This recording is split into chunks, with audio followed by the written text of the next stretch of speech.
নমস্কাৰ, মই মৃদুস্মিতা বৰা। আপোনালোক সকলোকে মোৰ ইউটিউব চেনেললৈ স্বাগতম জনাইছোঁ।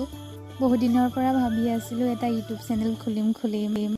আচলতে ভয়ো লাগিছিল ভিডিঅ' দিব পাৰিম বা নোৱাৰিম, কেনেকুৱা ধৰণৰ ভিডিঅ' বনাম আৰু কেনেকুৱা ধৰণৰ ভিডিঅ' চাই আপোনালোকে ভাল পাব। মোৰ চেনেলৰ এইটো আজি প্ৰথমটো ভিডিঅ' হয়। আশা কৰোঁ সকলোৱে মোৰ ইউটিউব চেনেলটো আগুৱাই যোৱাত ছাপোৰ্ট দিব, মৰম দিব আৰু আশীৰ্বাদ কৰিব সকলোৱে।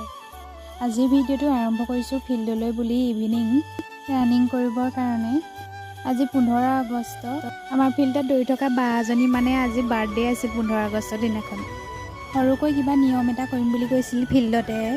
আমি লগৰকেইজনী ভাবিলোঁ কিনো শুনাহঁতে বাৰ্থডে খাম, গোটেইকেইজনীয়ে পইচা মিলাই কিবা এটাকে লৈ ল'লোঁ আৰু। বাৰ্থডে পাৰ্টি খোৱালৈকে আমি অলপ দৌৰিয়ে ল'লোঁ আৰু। আমি ল'ৰা ছোৱালী একেখন ফিল্ডতে প্ৰেক্টিছ কৰোঁ। আছাম পুলিচৰ বাবে এইবাৰ প্ৰেক্টিছ কোনে কোনে কৰি আছে জনাবচোন।